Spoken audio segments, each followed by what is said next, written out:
Hey Pacer fans, I'm Maddie Campanella and we are here with men's basketball player Rob Hill doing a closer look brought to you by Innovative Solutions.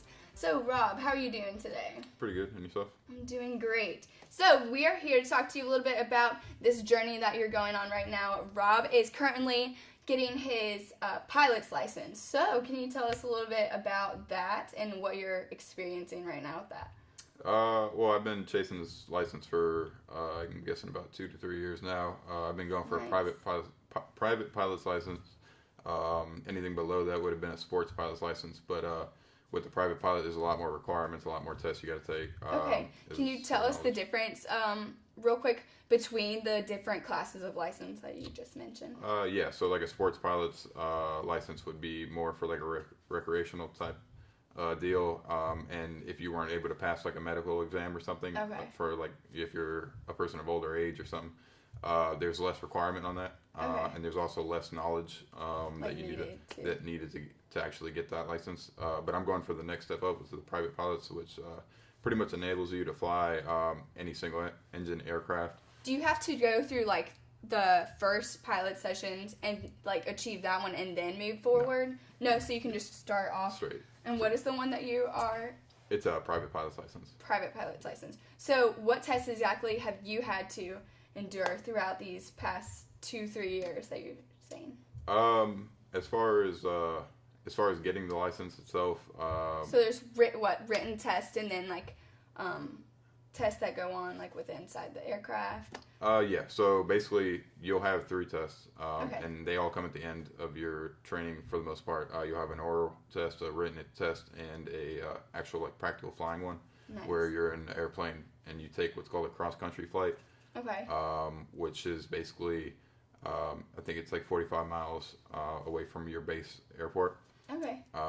with I think 2 or more stops, and basically, if you can pass those 3 tests, you're issued a license. But to get to that point, to actually be able to take those tests, you have to build up the knowledge. There's a certain hour requirement of Okay. flying in an aircraft. So do you get like a permit first to like fly with a licensed pilot or? Yeah. So basically, when you start flying, you're gonna get something called a student's pilot's license, and Student pilot license? yeah, student Gotcha. pilot license. And basically, all that is just a medical exam. So you'll Okay. go to a certified doctor. He'll write you off. He'll say your vision's good, this, that, whatever. And if you have that medical exam, that's like that is your student pilot license. Okay, gotcha. And then, so what would the next step be? Next steps after that is just pretty much getting the knowledge, fly the airplane, master maneuvers. There's all kinds of things at play. There's radio communications, navigation. There's all kinds of things you have to learn before you can actually go take those 3 tests. But I gotcha. So what do you think that you have struggled with the most throughout your journey obtaining this? well, I've been doing it for like 3 years, and I think the biggest thing is I started at a small airport near Atlanta. It was about 30 miles out from Atlanta. Okay. And if anybody's familiar with Atlanta airspace, it's one of the busiest airports in the world. Yeah. So my problem I was running into early in my training was I would get up off the ground, and there's certain levels of airspace, and once you get to a certain altitude in the air, you're entering another airspace. So you might be in Hartsfield-Jackson, Atlanta International airspace while you're flying around in your airplane. Okay, so the different places can't be in the same level of airspace. Yeah, as so one it's just like another? it's like you imagine a cake and you flip it upside down, and there's like tiers to it. And once you enter a certain airspace and it's a certain distance above the ground, you're required to communicate with the towers, with I other gotcha. Aircraft controllers, stuff like that. So Okay. I see. So, kind of shifting in a different direction, what sparked your interest in flying an aircraft in the first place? How old were you? What kind of sparked your interest or introduced you to flying? it's actually kind of funny because for the most part, my mom is terrified of airplanes, and I never actually flew in one. Little fact about me is my parents got divorced at a pretty early age, but my dad moved to Atlanta. My mom stayed with me in Miami, and when I would have to travel to see my dad, he put me in an airliner, and I had never been in one before, and I just got in it. I was kind of scared. Didn't know what to expect really. Actually, my first time ever in a small aircraft was a little, I think like a World War II biplane, and I cried the whole time. So you cried the whole time. I was a tiny kid, yeah. I gotcha. But I've kind of had a fear for airplanes, and then one day it just clicked, and there's a high demand for pilots now. There's all kinds of companies that are putting out all kinds of incentives for for people to be able to fly airplanes. So, do you plan on taking this as a career choice, like the next step in your career, or are you thinking about doing career-wise or specifically like recreational? For right now, it's recreational. Like I said, there is a huge demand coming. There's a lack of pilots. A lot of pilots are retiring now, so I'm kind of keeping this door open. Yeah.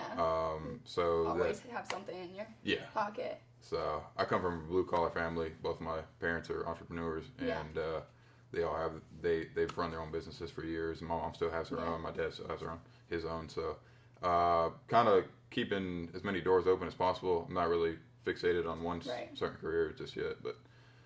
Awesome. So can you tell us a little bit about your first experience, your very first ever experience flying an aircraft yourself? Tell us like that rush of emotions or feelings that you were experiencing during that time. Flying it by myself, just me? Yes. Or with it? Okay. Well, just your first time, like whether that was with somebody in the passenger seat. First time I was with an instructor. Right.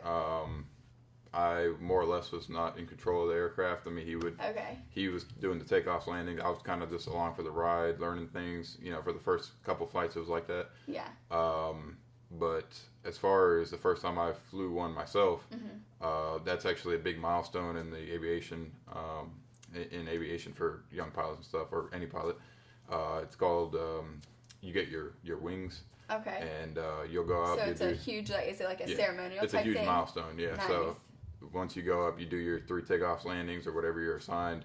You come back, land on the ground. Hopefully you make it back to the ground. And they cut, it's weird, but they cut like a weird shape out of the back of your shirt. It's like kind of, I don't know, it kind of looks like a mountain shape. Okay. Like it's like that, but they cut it off the back of the shirt and they write on it. And it's your wings. I'm not really sure where that came from, but they put the date and all that stuff. So I got my wings, I think, back in probably 2016 or so. Wow, congratulations. So, yeah, thank you. All right. Well, is there anything else that you'd like to share with us about your journey? Not that I know of. When are you going to finish up getting your license?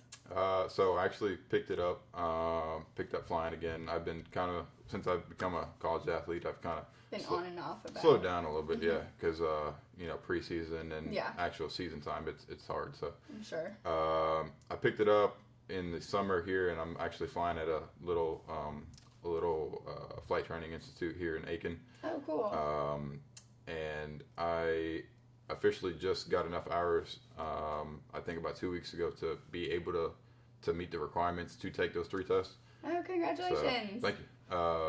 But so you have a set date of when you're planning on taking those yet? Not just yet, because I need to, now that I have the hours, I need to go take my own time, master the maneuvers, things like that, and so that I can, when they do the check ride, I can perform, and I can do all the movements and maneuvers within their satisfaction, and make sure.